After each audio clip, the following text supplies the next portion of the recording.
Yo, what's good everyone? Welcome back to another tutorial video. In today's video, I'm going to show you how you can drop 4K damage with Caustic in Season 7.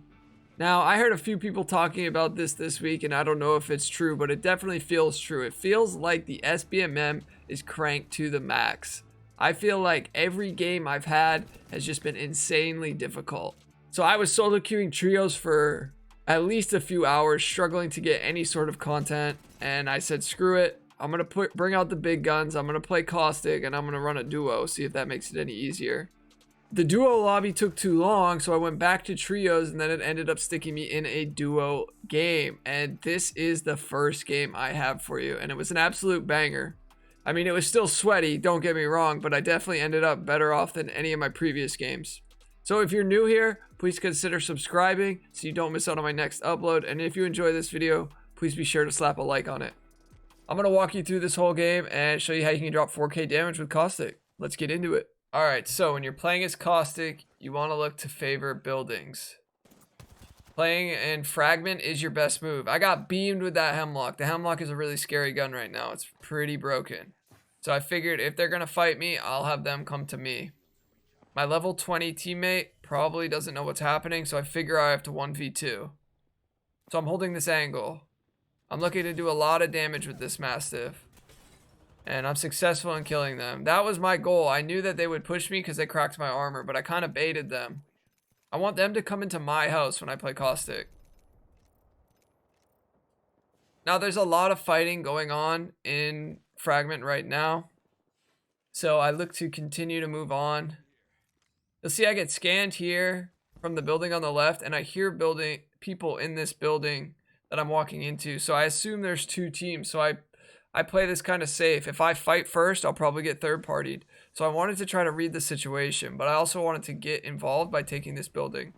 My teammate dies, and soon they are going to quit, and which is a shame because I would easily be able to get their banner. But every time your teammate dies, don't think you have to rush in and try to save the day. You still want to play to your advantage, especially when you have no communication with them. You just don't know the situation you could run into. So right there, I hear him downstairs. I ult. I wait for it to kick in for a second. I knock the rampart, and then I'm going to turn on the Wraith. And she's just going to bleed out from my gas. Her health must have been pretty low. So the gas buff this season makes Caustic really viable in buildings, particularly more on World's Edge rather than Olympus. I find getting high damage, high kill games is so much easier on World's Edge. Olympus just is so unpredictable, and people die really quickly, and they don't tend to land in condensed areas. And if they do, it feels like it's too much. So once again, two teams near me. Gonna bunker down in this building. I want to see if this team that just zipped up is going to try to push me. I'm watching this balcony because you can drop from the balcony. Sorry, you can drop from the roof of this building onto the balcony. And so I don't want them to take the high ground. I'd rather see if they come from low ground. And here they do. I hit the Wraith for 60 and she's kind of trapped in my gas. It was actually helpful that there was a rampart here before me because these walls only help me now. It makes me have a little fortress in here. So I'm looking for the Wraith's teammate. And he's going to peek again. And I'm going to knock him. And squad wipe that team. And then this is the team that was sitting in the building across. So I anticipate they're going to push soon. They do have a Bloodhound. They know I'm just a solo, which is going to give the Bloodhound and his teammate confidence. So they hit my trap, and then I start to swing out.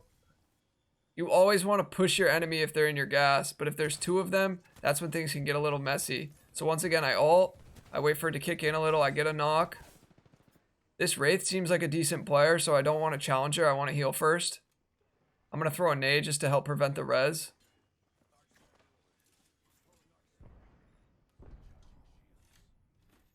So I'm going to pop this battery and then look to re-engage. But I start to get naded out. So I wait a second and then I'm back in it. Then I start to hear a third team. So I'm like, okay, I don't want to be the one getting third partied. I can just sit up here. The Wraith has more pressure. Why? Because she has a teammate that's knocked already, and the team that is third partying is going to enter from low ground. Except, here's the Wraith, a different Wraith on me that I have no idea how she got there, with no audio, really, but I knock her. And so I have 2 knocked on 2 different teams.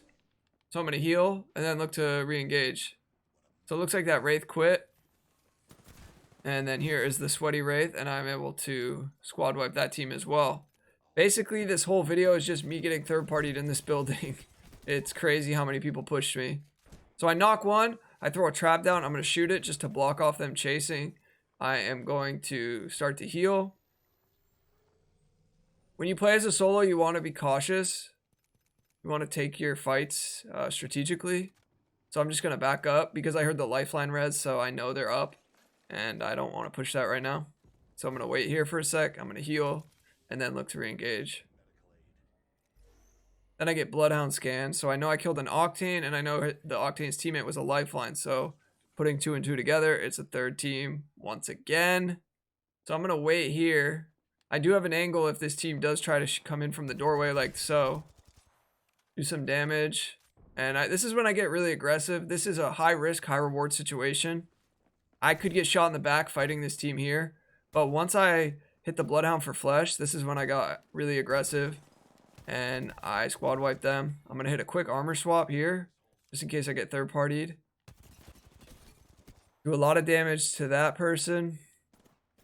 Start to get shot in a few different directions. Start to get shot by a new team here. I'm just going to fully back up and heal again. Take my high ground and look to reassess. Okay, so I thought one of them might be chasing me because I started to hear them.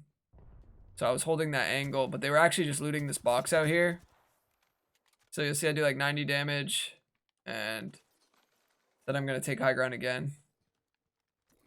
This is when I'm like, this kind of sucks. Like, I haven't had time to grab ammo and stuff. Like, I don't even have a mag on my Volt. I have a white shotgun bolt, and I only have 5 shells. So I start to see someone by this wall, and I heard a Kraber. So I'm like, okay. I have to be careful here. This is a 1 gun that can just kill me in 1 shot. And since I'm obviously solo, this could just end the game for me. So I didn't really need to shoot at him because that's just going to draw attention to him. But I didn't. I don't know. I just did, I guess. So this is the leap that you have to make to get onto the balcony. And it's a really good move to do because it throws the team in here by surprise. I couldn't really see them, so I throw my ult down, and then I'm going to push. This is the time you want to capitalize on your enemies when they're in your gas. Once again, quick armor swap. Grab some ammo, some bats. And yeah, I know I'm about to fight again.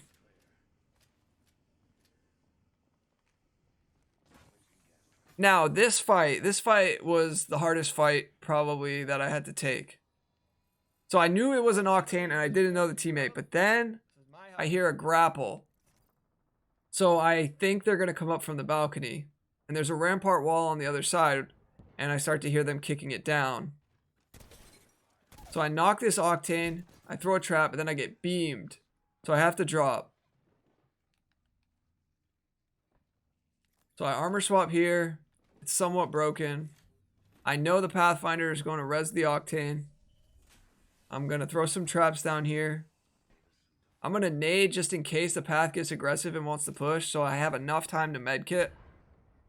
I didn't hit anyone. I hit a rampart wall, but still, if they were thinking of coming down the stairs, that nade could have prevented them. And then I'm going to wait here, see if they swing out.